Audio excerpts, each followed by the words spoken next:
तो सवाल है गुरुजी, जगत में जो विवाह होते हैं, जो देवी देवताओं को पुजवाते हैं, तो क्या विवाह कर सकते हैं? मैंने कई बार इसमें बता रखा है पहले भी कि देखो, आप अपना माइंड सेटअप कर सकते हो कि क्या सही है क्या गलत है, किसी और का नहीं कर सकते। शादी विवाह या किसी की मृत्यु हो जाए, ये ऐसे मामले होते हैं जहां पर आपकी अकेले की नहीं चलती। आप नहीं कह सकते कि जो मैं चाहता हूं वही हो जाए। उसमें सब खड़े होते हैं, पिताजी, माताजी, चाचा जी, बुआ जी, मौसा जी, मौसी जी, सब। और सबसे बड़ा जो मुद्दा है वो है दूसरे पक्ष वाले। आप कबीरपंथी हो, आप किसी की पूजा नहीं करते, आप आत्मज्ञान को समझते हो, लेकिन जिससे शादी कर रहे हो वो या उसके घर वाले वो इन चीज़ों को नहीं समझते, तो विरोध हो जाएगा। हमारे यहाँ ऐसा कुछ नहीं है। हमारे यहाँ ये है कि वर और वधू इन दोनों में तालमेल होना चाहिए। शादी कैसे भी की गई हो, चाहे कोर्ट मैरिज कर लो, अरेंज मैरिज कर लो, चुन्नी चढ़ा के ले आते हैं पंजाब में, चाहे वो कर लो, चाहे तुम किसी संत की बाणी से कर लो, जैसे गरीबदास जी के पाठ से शादी हो जाती है, कर लो, क्या दिक्कत है? शादी होनी चाहिए तुम्हारी कैसे भी हो जाए, और अंडरस्टैंडिंग हो दोनों की, तो सब ठीक है।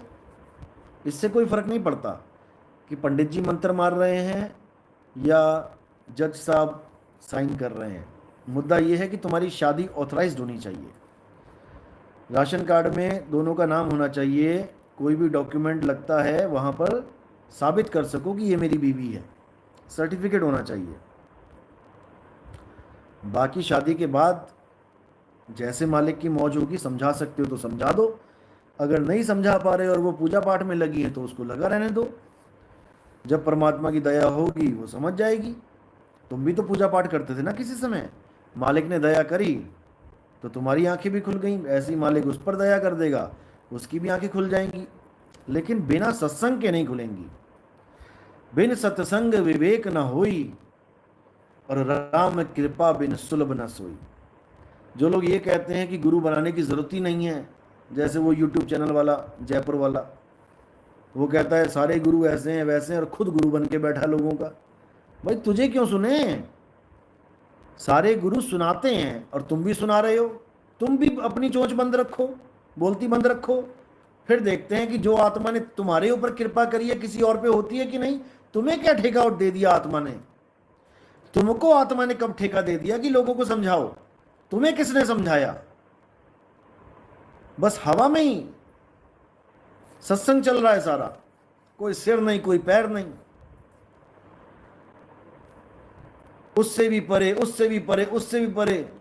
एक दिन कह देगा आत्मा से भी परे है आत्मा, परमात्मा से भी परे है परमात्मा। तो भैया ऐसे लोगों को दूर से सलाम है। इनको मजे लेने दो जीवन के। इनको यूट्यूब पे आके सामने बैठ के कबीर साहब को, नानक साहब को, रविदास साहब को गालियां देना बहुत अच्छा लगता है। किसी भगतमती ने इससे पूछा कि कबीर साहब की गति क्या हुई, वो क्या होंगे इस वक्त, कहाँ होंगे? तो कहता पिशाच योनि में है। मतलब कोई आम आदमी बोल देता, ये त्रिकालदर्शी बना हुआ है, कोई आम आदमी बोल देता, चल 84 बोल देता कि भाई कोई जानवर बने हुए हैं, कहता पिशाच योनि में है। हद कर दी इसने। और इसको कौन सी योनि मिलने वाली है अभी इसको नहीं पता, और जिस दिन मिलेगी उस दिन खून के आंसू रोएगा। खैर, करनी भरनी सब यही है, लग जाएगा पता।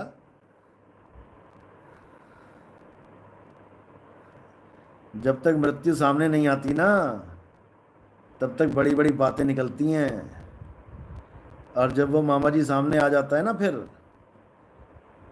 फिर वो पूरा नज़ारा दिखा देता है।